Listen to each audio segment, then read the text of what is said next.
Tal como les había dicho al inicio de este capítulo, el mismo está dividido en 5 partes. Ya hemos revisado las primeras 2, parte uno, parte 2, y ahora tenemos una parte 2, continuación sobre este tema. Entonces, en ese sentido, hoy vamos a empezar a hablar ya de la ciencia política de una manera un poco más específica, después de haber hecho esa contextualización en torno a diferentes conceptos. Entonces, comenzaremos por estas justificaciones en términos de varios conceptos. En el caso de la ciencia, cuando estamos hablando de ella, no solamente estamos hablando de un cuadro de lo conocido, sino también a su vez de un modo de conocer. Es decir, son dos momentos diferentes. Primero es el conocimiento de lo que existe en la naturaleza y luego también ver a través de una metodología cómo conocer mejor esa naturaleza para diferentes propósitos. Inicialmente el beneficio que se va a tener en la sociedad, pero además de ello, el beneficio que va a reportar, profundizar también en la ciencia para ir mejorando ese conocimiento. De esa manera el conocimiento científico ha avanzado y esa es la tónica que ha seguido la ciencia. Entonces, los fenómenos sociales que ocurren en este espacio, los fenómenos sociales referidos a esta realidad particular de la ciencia política, hablan en la siguiente forma. Es decir, estamos hablando de una actitud intelectual que puede ser calificada de científica cuando está compuesta por una serie de elementos. Primero, que se excluye toda idea preconcebida, es decir, es objetiva. Segundo, la elección de los hechos y el análisis a que se los somete obedecen a un método elegido por su adecuación al objeto de investigación. Y tercero, apunta al conocimiento transmisible, es decir, susceptible de ser adquirido por otros que tengan a disposición los mismos elementos. Entonces, hemos hablado de que la ciencia es rigurosa, es formal, es sistemática, ¿no? Y lo que más se destaca, obviamente, es la objetividad, la racionalidad con la cual se la trata. Pero además de eso, sabemos ya nosotros la necesidad que existe de un método para conocimiento de la realidad, independientemente del área científica que estemos hablando, se necesita un determinado método. Y cuando decimos que apunta a un conocimiento transmisible es porque de manera previa ha existido una producción, ha habido una valoración y luego se hace una difusión, ¿no? Y en esa difusión es que hablamos de que el conocimiento se vuelve transmisible. Son también momentos que se tienen dentro de lo que es la producción científica. Y evidentemente los fenómenos sociales a los cuales la ciencia política, la economía y todas esas ciencias que hacen al área de las ciencias sociales y humanidades, toman en cuenta estos elementos como también se toman en cuenta en las otras áreas de conocimiento. De esta manera, vamos a ver de que en el caso de la ciencia política y sobre todo cuando estamos hablando del conocimiento político, cumple con ciertos requisitos que los vamos a comentar. El primero, la objetividad, como les decía.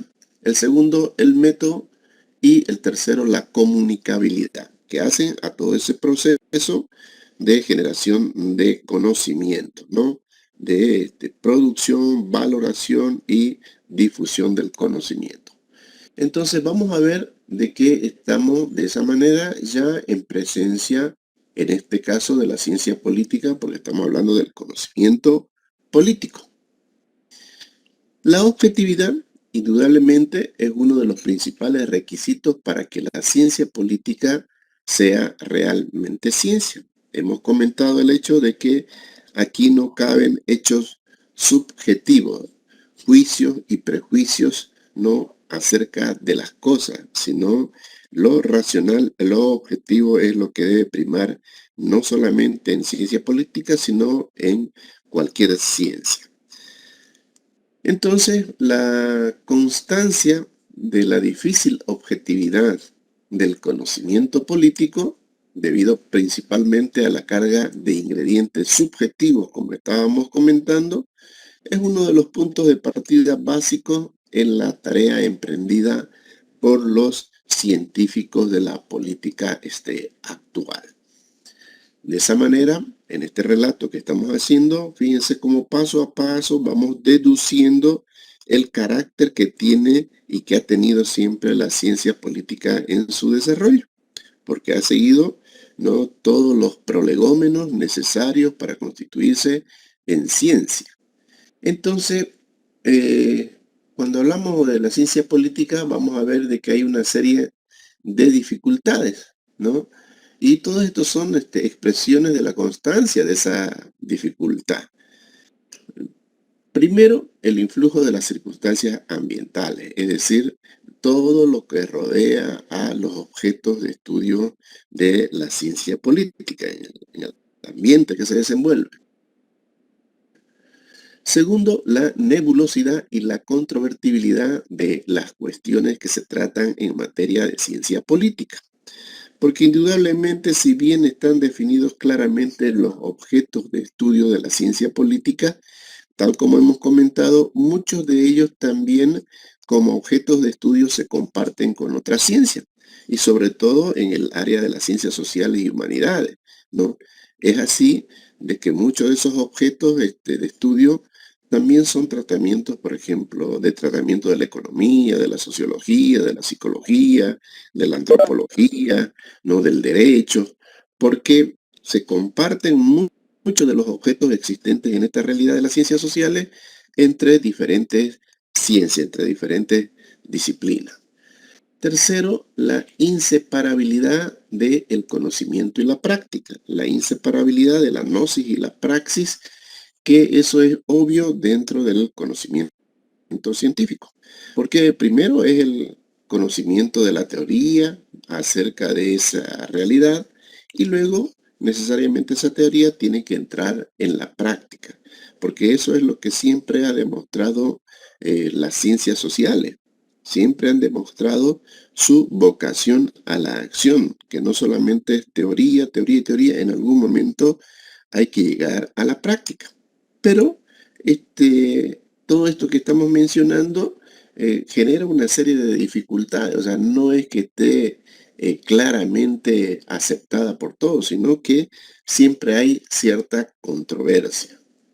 Cuarto, la determinación social del pensamiento político.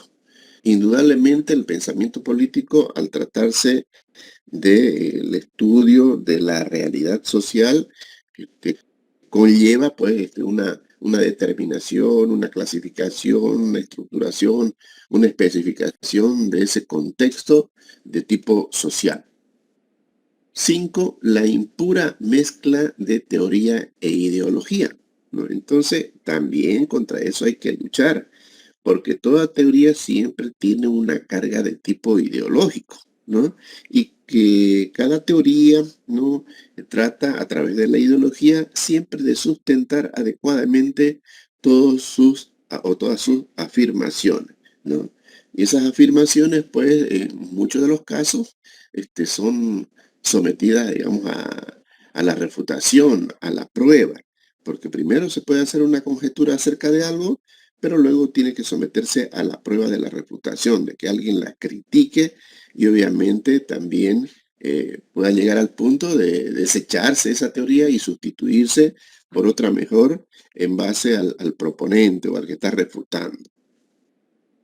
Sexto, el coeficiente de deformación personal del politólogo. Es decir, también en el politólogo se observa cierta degradación que puede existir dentro de su pensamiento, pero eso es típico, digamos, de ya aspectos subjetivos que estarían influyendo dentro del politólogo y sobre lo cual también hay que luchar. Es otra de las dificultades que también enfrenta la misma ciencia. El inevitable relativismo del pensamiento político. Nada es absoluto, todo es relativo, ¿no es cierto? Hasta un determinado momento. La especial naturaleza de la realidad política, indudablemente, toda naturaleza, toda realidad es especial en un determinado ámbito. Por eso es que decimos de que la realidad total está hecha por subrealidades y las subrealidades no es que sean totalmente puras, ¿no? No tiene sus propias características y obviamente siempre está sometida a los cuestionamientos. Entonces aquí vemos nosotros de que la ciencia política obviamente ha presentado o siempre ha tenido una serie de dificultades. Bien, entonces bajo esta tónica que estamos analizando, permítame,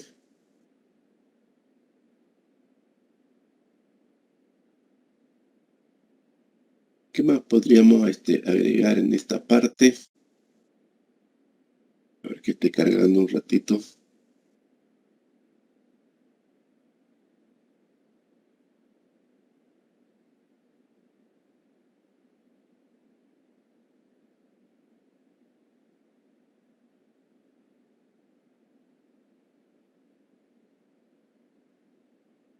Bien, entonces pasamos al otro punto, después de estas dificultades,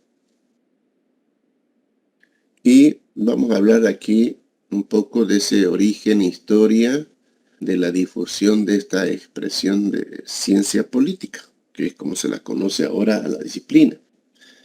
Y en el sentido de poder admitido esa posibilidad de la ciencia política y también advertido esas sus limitaciones, esas sus dificultades que estábamos hablando en la anterior diapositiva, indudablemente no resulta, digamos así, ocioso revisar todo lo que significa acerca del origen y la historia de la ciencia política.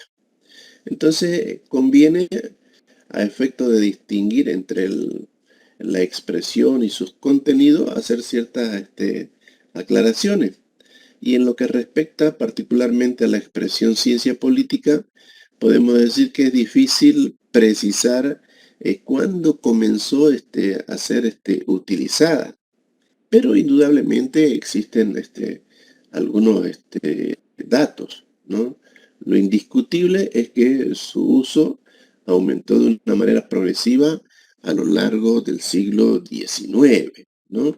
Y ahí podemos ver algunos antecedentes en ese sentido. Por ejemplo, en el caso de Francia, hasta muy comenzado el siglo XX, la expresión siempre ha sido empleada principalmente en plural, es decir, tal como lo estamos observando aquí, de ciencias políticas, ¿no? A menudo con el aditamento de ciencias políticas y morales, ¿no? También se le aumentaba esa frase para completar ese conocimiento. De, Además de ello, ¿no? Vamos a ver de que luego se ve en Estados Unidos ya aparecer como una nueva frase, ¿no? Political Science. Estamos hablando del siglo XIX y después de la Segunda Guerra Mundial, su uso se ha incrementado en casi todos los países e idiomas, sirviendo de título cada vez más en libros, revistas y artículos. Entonces, bajo su designación se han incrementado cátedras y departamentos de altos estudios e inclusive escuelas y facultades. Por ejemplo, en el caso de nuestra universidad, sabemos que esta profesión, esta ciencia, sobre todo, ha empezado a formar estudiantes no hace mucho tiempo, ¿no? Entonces, estamos hablando de unas 3 décadas en la cual se empezó ya como una carrera dentro de la Facultad de Ciencias Jurídicas. Por eso es que cambió la facultad de nombre de Ciencias Jurídicas, Políticas y Sociales, ¿no? Entonces, como verán, en el caso de nuestra universidad y en el caso boliviano tiene una reciente data, ¿no? Comenzó en La Paz, en Cochabamba, Santa Cruz y creo que alguna otra universidad en la actualidad la tiene como carrera.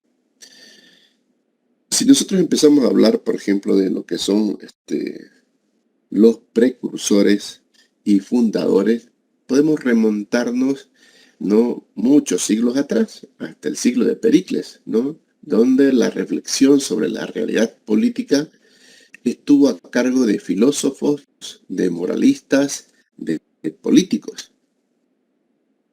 Y aquí, según este prolífico autor, ¿no? Cientista político, Duverger, habló e hizo esta taxonomía y dijo, bueno, podemos dividir la prehistoria en una prehistoria propiamente dicha y en un intermedio. Los precursores que se dieron en la prehistoria vienen desde los filósofos griegos. Por ejemplo, el caso de Aristóteles con el método de la observación, Maquiavelo con el método objetivo, mucho más adelante, obviamente, Bodin con el método de la observación, Montesquieu con la observación sistemática.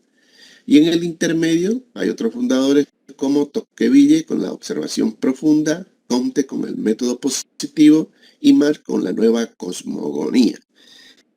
Entonces, ¿qué estamos observando ahí?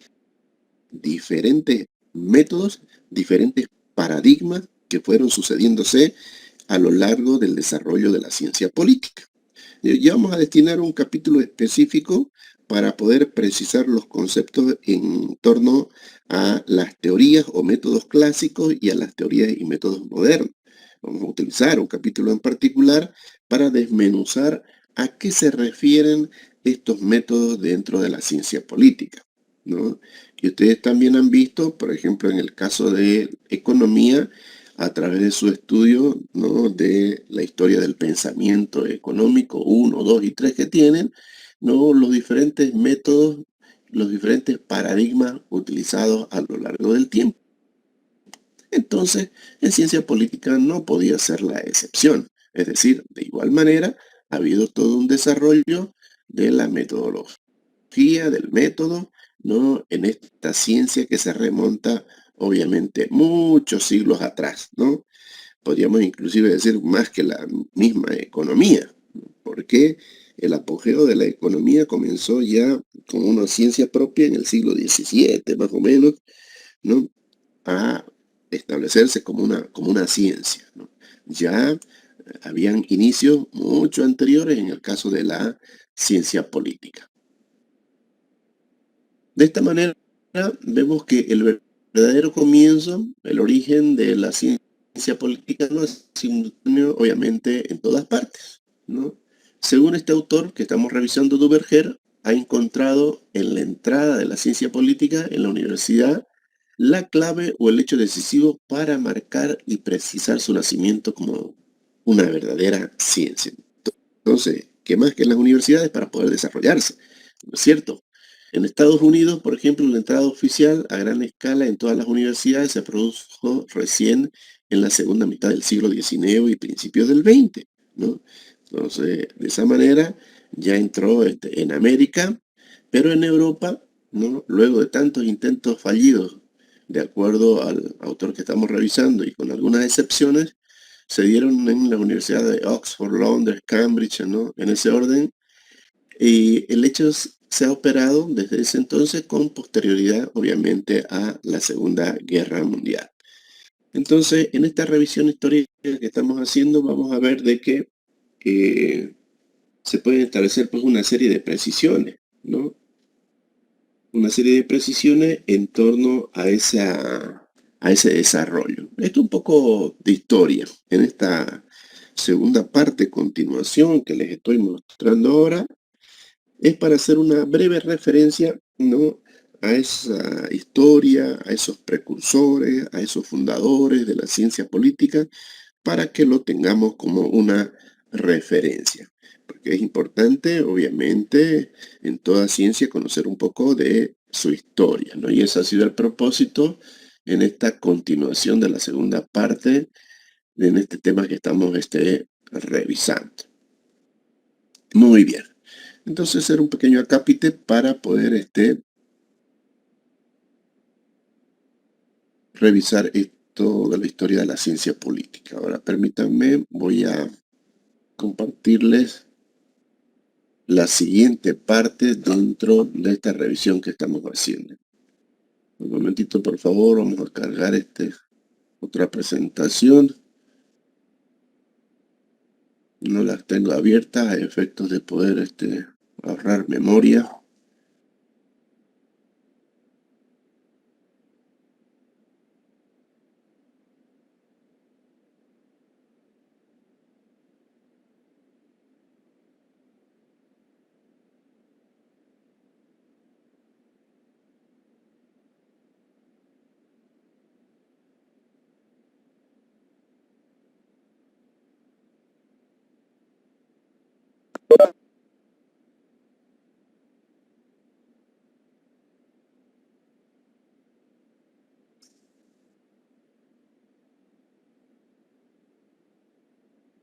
Un momentito, por favor.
Muy bien, ahora sí.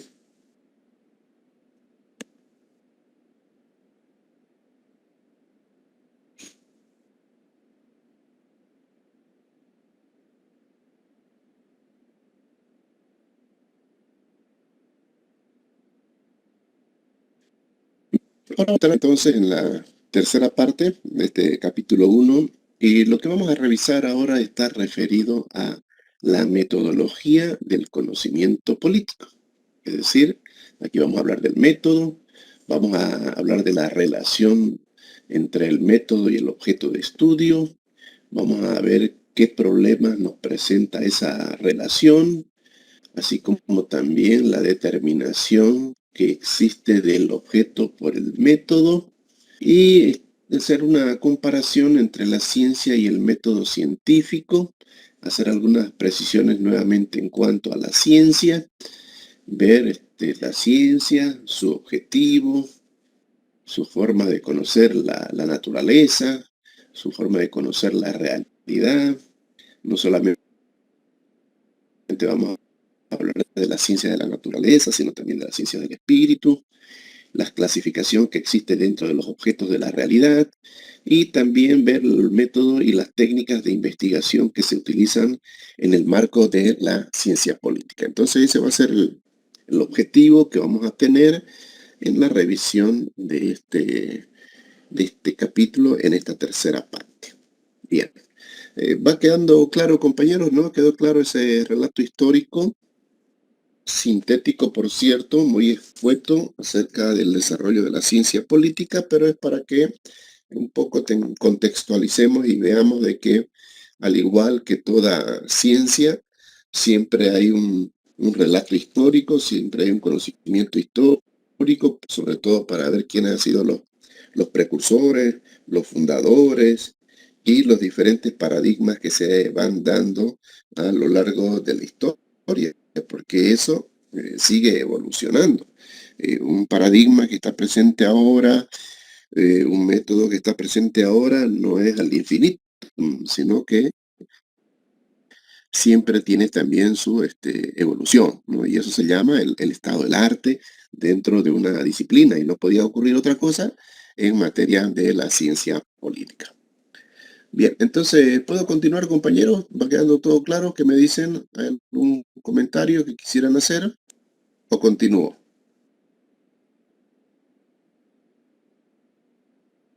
Listen, buenas tardes, Gary, le habla. Sí, adelante, por favor. Perdón, creo que mi compañera quería hablar. Adelante, adelante. Activen sus videos, por favor, activen su video. Adelante. Sí, creo que mi compañera quería hablar primero, ¿o no? No, compañero, adelante, continúe. Ok, bueno, Listen, mi pregunta iba por, ¿podemos considerar la política como un saber autónomo entonces desde la época de la modernidad? ¿Eso está correcto o me equivoco? Eh, digamos, lo que pasa es que al comienzo yo les decía que hay un precedente, ¿no? Un precedente que se remonta por más de 20, 25 siglos en el desarrollo de las discusiones políticas. Pero como saber autónomo, ya hay un punto de inflexión que justamente nosotros lo hemos comenzado a analizar a partir de la época de Maquiavelo, ¿no? De Nicolás Maquiavelo. Entonces ahí se dice que hay un antes y un después en el desarrollo de la ciencia política. Entonces, con ese saber político práctico de Maquiavelo, se marca la era de la modernidad dentro de la ciencia política. Entonces, un punto de inflexión bueno, que quizás no sería tan categórico llamarlo, digamos, autónomo. ¿Autónomo en relación a qué? ¿No? O sobre todo podría hablarse de un reconocimiento como una ciencia, ¿no? Porque esa es otra de las discusiones que siempre ha existido también dentro de las ciencias sociales.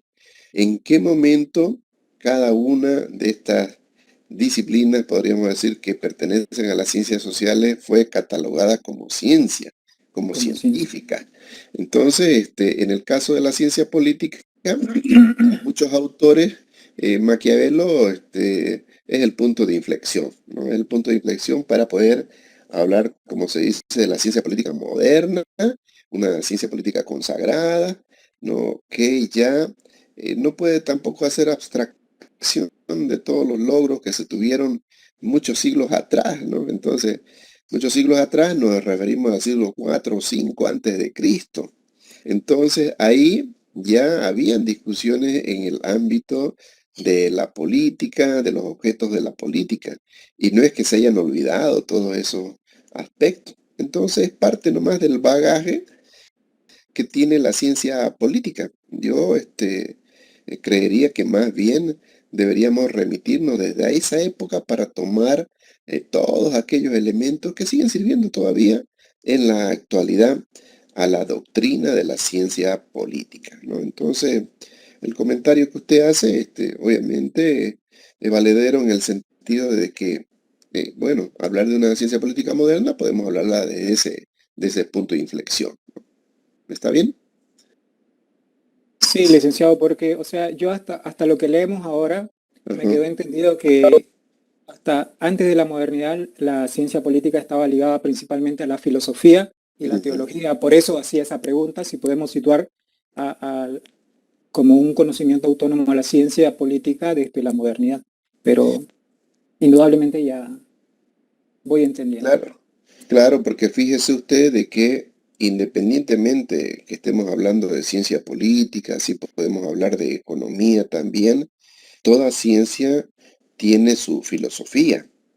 Y obviamente la ciencia política no es la excepción, y no es que se haya desprendido y no es que ahora esté separada de la filosofía, no.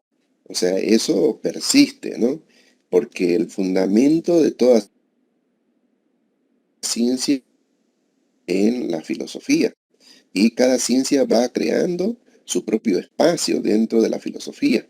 Entonces, respecto de la filosofía, en general, existe lo que es la epistemología, es decir, podríamos decir, la filosofía de la filosofía, ¿no? Entonces, el conocimiento científico ya tiene una larga data. Ninguna ciencia en la actualidad está separada de la filosofía y de su propia filosofía, porque ahí nosotros encontramos los fundamentos de toda ciencia. Entonces, si nosotros queremos ir a un estudio profundo dentro de una ciencia, tenemos que remitirnos a la filosofía, necesariamente, ¿no? Necesariamente.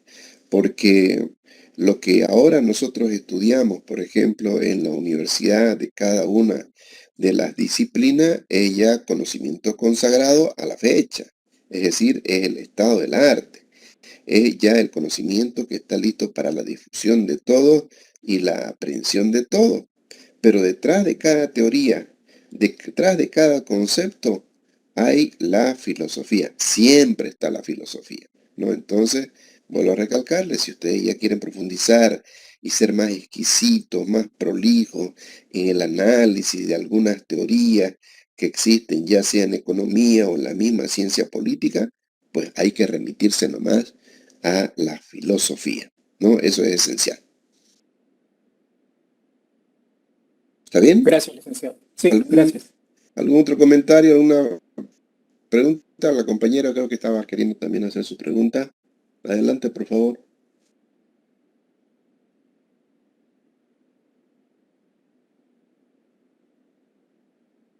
¿Quién era?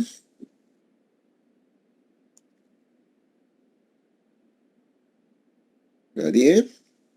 Bueno, entonces continuemos. Como les decía, en esta parte que les voy a presentar en este momento, ya nos vamos a referir a la metodología del conocimiento político. Nos vamos a referir al método, ¿no? Entonces, permítanme.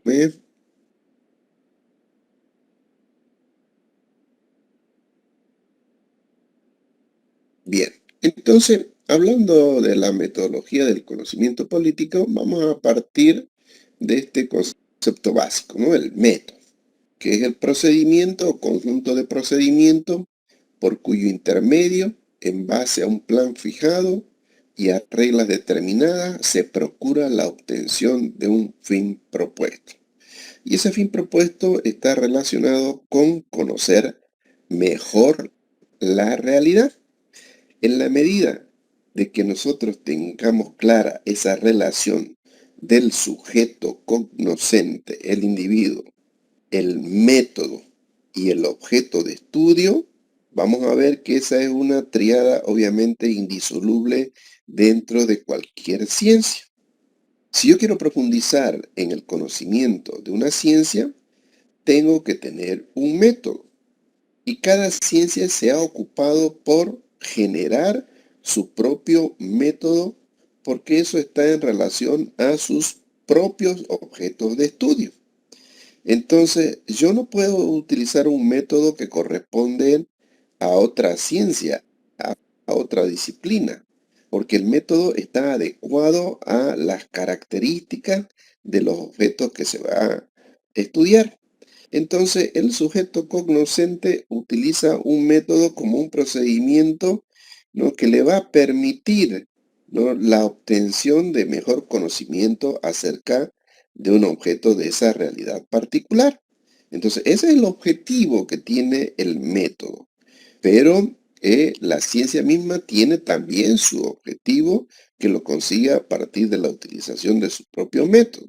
A eso nos estamos refiriendo y esto es aplicable a cualquier ciencia, ya sea que estemos hablando de ciencia política, o hablemos de economía, o sociología, o filosofía, ¿no? Es lo mismo.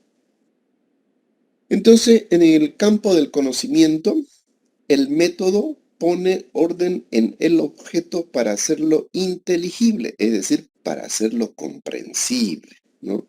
Porque de esa manera, esta herramienta, este método nos va a permitir conocer mejor esa realidad. Entonces, el estudio del método ¿no? Parte de la filosofía general que se llama la gnoseología, ¿no? Y fíjense, todo está sustentado en la filosofía, como les decía hace un momento. Ya existe luego una disciplina específica que es la metodología, ¿no? La metodología. Y resulta que la metodología es un capítulo de la lógica, y la lógica es parte de la filosofía, ¿no es cierto? Entonces, en esta infografía que les estoy mostrando, les muestro más bien la estructura, ¿no? Entre lo que significa el método, metodología, los objetos, la relación con la filosofía en general y sus partes. Y aquí da lugar esta metodología a dos caminos, pues, ¿no? Indudablemente, al método científico y al método filosófico, ¿no? Entonces parecerían dos cosas separadas, pero están interrelacionadas. Entonces, si nosotros nos remitimos, por ejemplo, al sentido etimológico, vamos a ver que el método es un camino y por tanto, cuando el fin está propuesto, es el conocimiento de un objeto determinado. Entonces, el método es un camino hacia el conocimiento de ese objeto determinado. Por eso, aunque ese camino puede ser tan diverso, recordarán ustedes ese dicho de que todos los caminos al final nos pueden llevar a Roma, ¿no es cierto? Independientemente del camino que yo utilizo, es una actitud que yo estoy teniendo para poder llegar a la consecución del conocimiento de ese objeto de la realidad. Entonces, cuando hablamos de esta gnoseología, no es otra cosa que la teoría del conocimiento, ¿no? Y cuando hablamos, por ejemplo, de la lógica, hablamos como esa parte de la filosofía que estudia las formas y principios generales que rigen al conocimiento y al pensamiento humano. Entonces, esto es considerado puramente en sí mismo, ¿no? Sin referencia al objeto. Eso es la lógica. Y a su vez, luego les comentaba acerca de la epistemología, que no es otra cosa que la doctrina de los fundamentos y métodos del conocimiento científico. Esa es la epistemología. O sea, estamos en otro nivel también. Pero bueno, no se trata de que aquí hagamos una clase de filosofía y tratemos de desentrañar, digamos, todo lo que implica la filosofía en general, sino que la filosofía indudablemente es muy amplia, ¿no? Y las ciencias se van valiendo de la filosofía para dar explicación. Entonces, en definitiva, vamos a ver que el método o razonamiento en que las ideas o la sucesión de los hechos se manifiestan o se desarrollan de forma coherente y sin que haya contradicciones entre ellas, ha permitido llegar a un mejor conocimiento de la realidad. Entonces, para eso es que empezamos a hacer una diferencia entre el método científico y el método filosófico. Bien, entonces, pero ¿cuál es la relación entre el método y el objeto? No se olviden de la triada. Primero está el sujeto, después el método y luego el objeto. Esos tres elementos son inseparables. El método está relacionado con la realidad que se pretende conocer. Obvio, porque es a través de él que conocemos mejor la realidad. La realidad es diversa. Ese es el hecho primario. Ese es, digamos, el hecho primigenio. Entonces, el conocer, ¿qué cosa? Conocer los objetos que nosotros deseamos conocer. Eso se lo denominan las ontologías regionales desde el punto de vista filosófico. Y también el conocer tiene sus objetivos. Y hay objetivos en el conocer. Y no es que esto sea un silogismo, un trabalengua, sino que el conocer, primero los objetos es una cosa, y luego también hay objetivos en conocer ese objeto de la realidad. Eso estamos hablando. Entonces, a partir de ello, nosotros vamos a ver de que el método no puede ser único y a cada campo del conocimiento corresponde su método propio. ¿Está bien? Entonces eso es importante.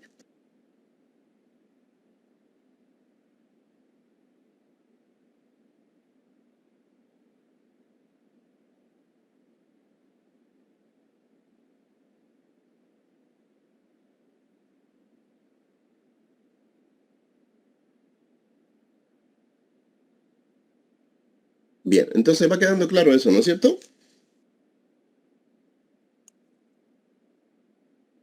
¿Sí? ¿Hay algún comentario acerca de esto? Para volver a recalcar y volver a sintetizar, no se olviden, sujeto, método, objeto. Además, podemos identificar, ¿no?, que el método tiene su objetivo en conocer el objeto de la realidad. Ahora, cada ciencia tiene su propia realidad, que podríamos decir son subrealidades de una realidad total. Dependiendo de la ciencia que estemos estudiando, pues vamos a encontrar una partecita de la realidad que corresponde, ¿no?, a esa ciencia. Y ahí están sus objetos de estudio. Cada objeto ha sido estudiado por la ciencia y se sigue estudiando y cada vez mejor. Para conocerlo mejor, ¿no?, porque siempre se está mejorando el conocimiento acerca de un determinado objeto de la realidad. Entonces, cuando hablamos de estas ontologías regionales, vamos a ver de qué es parte de la metafísica, ¿no?, que estudia el ser en general y sus propiedades. El término de ontologías aparece por primera vez a comienzos del siglo XVII. Fíjense, o sea, tampoco no es una larga data, es después de que ya hemos entrado en un periodo de la modernidad. Y a su vez vamos a ver de que esta metafísica, que es una parte de la filosofía, que trata del ser, de sus principios, de sus propiedades, de sus causas primeras. Entonces, no se trata, como les decía hace un momento, de que nosotros nos entremos en el estudio de la maraña de la filosofía, sino que estamos utilizando ciertos conceptos que sustentan a lo que estamos hablando hoy en el marco de la ciencia política. Es solamente eso, ¿no? Entonces, esto, por ejemplo, de hablar de la realidad y hablar del conocer esa realidad, pues nos obliga a hablar de los objetos, ¿no?, en conocer, que eso se le llama, desde el punto de vista de la filosofía, ¿no?, las ontologías regionales. Muy bien.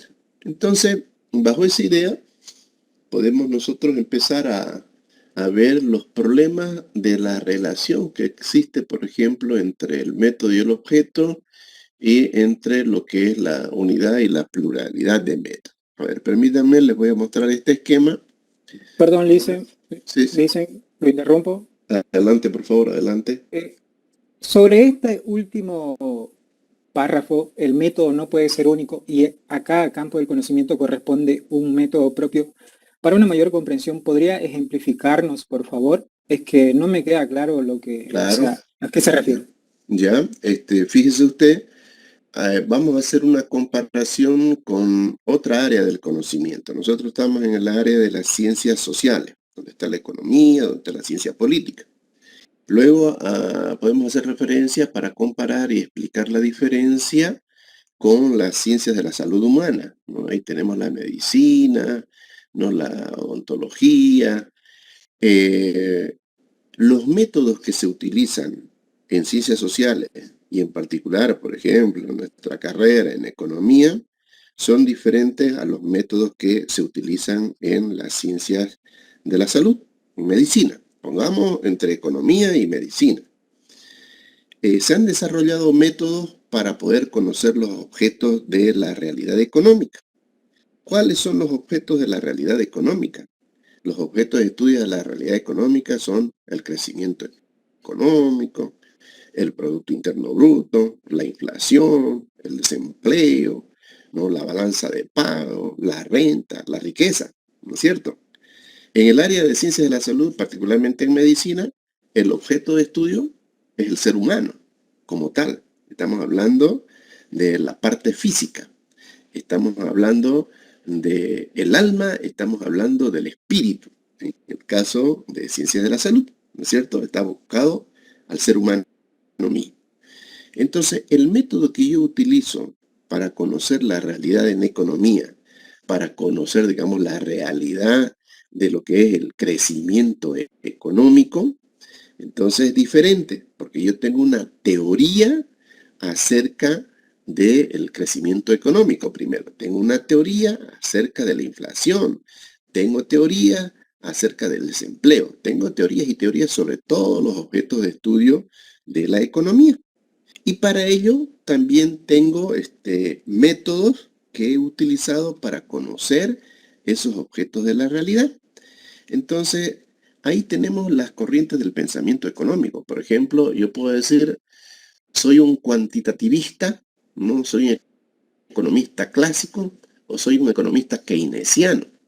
Entonces, tanto, digamos, la economía clásica, neoclásica, cuantitativista o la economía keynesiana tienen sus formas de conocer la realidad y su interpretación. Ellos siguen un método, ¿no es cierto? Entonces, el método utilizado en economía obviamente no puede ser utilizado, ¿no?, en las ciencias de la salud, en medicina. En medicina tienen sus métodos para poder conocer al ser humano como tal, en lo que se refiere a la parte física, en lo que se refiere a la parte espiritual, en lo que se refiere a la parte del alma, ¿no es cierto? Entonces, cada ciencia ha desarrollado su forma de conocer su objeto de estudio. A esa forma de conocer, ¿no?, a ese camino que va a seguir como método para conocer, obviamente está sujeto a sus propias características. Ahora, en una disciplina y en otra se van utilizando diferentes métodos, quiero decir, en una ciencia y otra. Si yo hablo de las ciencias exactas, igual las ciencias exactas, ¿no? La, digamos, la ingeniería civil. La ingeniería civil tiene sus métodos para conocer a sus objetos de estudio. Sus objetos de estudio, ¿qué son? Son partes materiales, son puentes, son carreteras, ¿no es cierto? Entonces tienen sus formas de cómo empezar a trabajar los materiales, utilizan otra ciencia. Entonces cada ciencia va creando su forma de conocer esa realidad. No sé si me estoy dejando entender, compañero. Sí, Lisen. Gracias. Bien, entonces, como no podía ser de otra manera, en el caso de la ciencia política ocurre lo mismo. También tiene sus métodos, también tiene su teoría, también tiene sus paradigmas creados para poder conocer la realidad. Hace un momentito yo les mostraba, digamos, los métodos que se han ido desarrollando en diferentes épocas para poder conocer los objetos de su propia realidad. Y por eso es que decimos aquí, el método no puede ser único. No existe un solo método para todas las ciencias, no. Y a cada campo del conocimiento, en este caso, el que estábamos haciendo el ejemplo, corresponde su método propio. ¿Qué significa? Que cada ciencia tiene sus propios métodos, porque tampoco son únicos. Dentro de cada ciencia existen, como en el caso de la economía, diferentes corrientes, ¿no? Unos pueden ser keynesianos y los otros pueden ser cuantitativistas, ¿no es cierto? Entonces, lo que opina el cuantitativista respecto al keynesiano va a ser diferente en su forma de conocer la realidad, de su forma de interpretar la realidad, en su forma de ver cuáles son las causas y las consecuencias de ciertas medidas que se hagan, ¿no es cierto? ¿Está bien? Sí, Lisen. Bien, entonces esa es una segunda cosa que se debe quedar. Primero hablábamos del sujeto, método y objeto. Y segundo, ahora de que cada ciencia tiene su propio método. Ahora, hay una pequeña particularidad adicional, ¿no?, que habla ya no del método, sino de las técnicas de investigación. Ahí sí podemos compartir las técnicas. Y ya lo habíamos mencionado en una clase precedente, ¿no?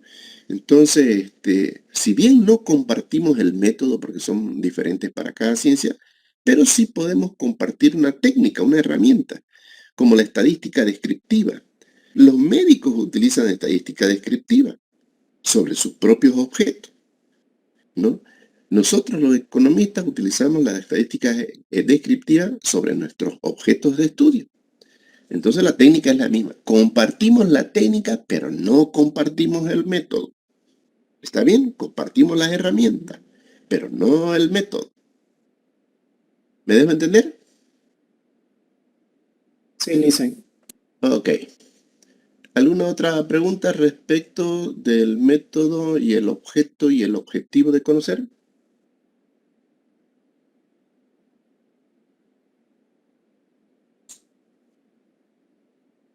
Muy bien. Bien, compañero. Entonces, aquí vamos a hacer un pequeño paréntesis en nuestro avance en esta tercera parte ya del capítulo 1. Que esta tercera parte también tiene una continuación. En esta primera parte estamos viendo todo lo relacionado con el método, el objeto, el objetivo, la técnica, la metodología, ¿no? Es lo que estamos revisando en esta parte. Vamos a hacer un paréntesis en nuestro avance y vamos a continuar una siguiente clase. ¿Está bien? Sí, licenciado, está bien. Ya lo hice. Bueno, bien, Sí, compañero. Entonces sí. puede